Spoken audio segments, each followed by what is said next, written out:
Bonjour à vous tous. Je vais vous parler aujourd'hui d'un vaste sujet, celui de la bien-pensance.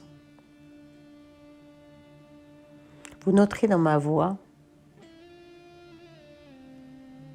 un peu de rire en y pensant. Je pense à Mauriac, je pense à Balzac, je pense à certains auteurs français qui ont décrit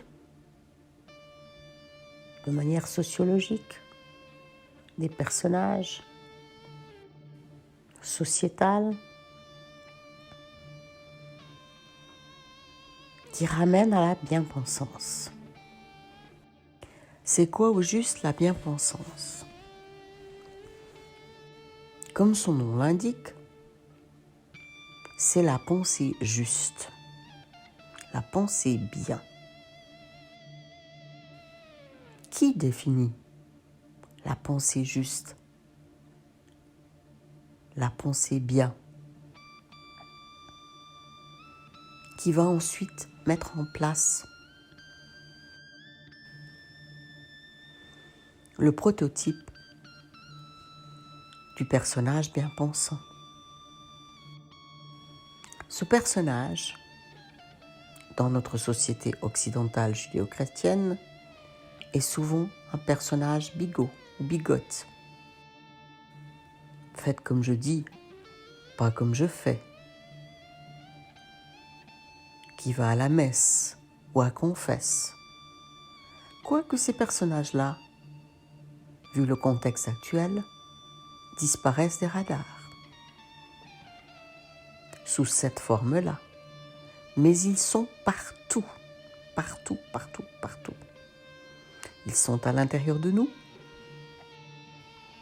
Ils ont la répartie facile et une répartie souvent cinglante.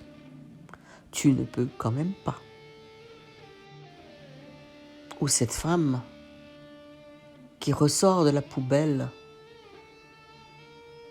les boîtes de conserve devant son mari effaré pour les mettre au recyclage.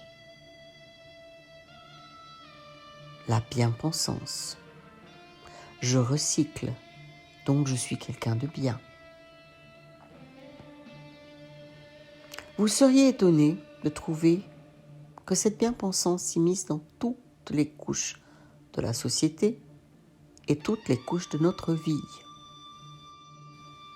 Elle est par définition dictée par une boîte, par un système de pensée dogmatique ou de pensée unique. Tu ne peux quand même pas, bla bla bla bla bla. Dès que vous voulez ou osez verbaliser autre chose, essayer une autre voie, arrive cette voix monocorde qui vous dit, que ce soit à l'interne ou à l'externe, tu ne peux quand même pas. S'il te plaît, sois gentil. Fais ça pour me faire plaisir. Dans la Bible, c'est écrit. Et j'en passe. Il y en a de toutes sortes. Observez-vous. Comment vous fonctionnez. Et à quel moment arrive la voix de la censure ou la voix qui vous oblige à « tu ne peux quand même pas ». Ne pas rappeler ton père, envoyer promener ta mère. Et oui, pourquoi pas?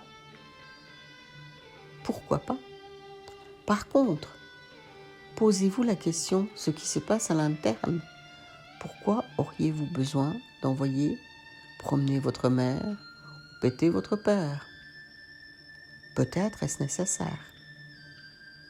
Peut-être avez-vous besoin juste d'exprimer qui vous êtes. De vous distancier d'une façon de faire, d'un code d'honneur, d'une pensée bien pensante. Et d'oser appeler un chat un chat. Oser rire d'une situation qui n'est guère risible. Je vous encourage à devenir les Sherlock Holmes de votre histoire de vie. Observez déjà la bien-pensance chez l'autre. Mais ce qui existe chez l'autre existe pour sûr chez vous. L'autre n'est qu'un miroir de qui vous êtes. Observez vos pensées secrètes et comment vous rougissez en catimini d'avoir eu certaines pensées, d'avoir vu les choses sous un autre angle que celui de la pensée commune, la pensée unique. Alignez-vous. Riez de ce personnage farfelu, de la marâtre, de l'horrible bigote, personnage enfermé dans des carcans sociétals ou religieux, dans une forme de programmation mentale gigantesque. Et commencez à en rire, avec douceur. Parfois, la réalisation de qui vous êtes et de qui est l'autre, ou du mélange intermédiaire entre les deux, vous amène beaucoup de tristesse. Ne soyez pas triste. C'est inutile. Prenez conscience. Et une fois que la prise de conscience est suffisamment éclairée, changez, osez autre chose. Devenez authentique. Devenez vrai. Et prenez tout ça avec un sourire. La perfection, selon quels critères d'ailleurs, n'existe pas sur ce plan terrestre. Nous sommes à l'école des émotions, à l'école très primaire.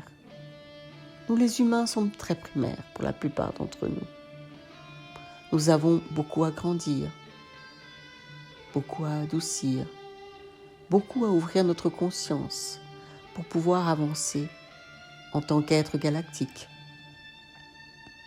Allez-y, explorez, riez à gorge déployée, des simagrées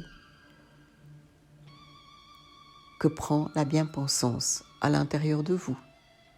À bientôt pour une prochaine vidéo.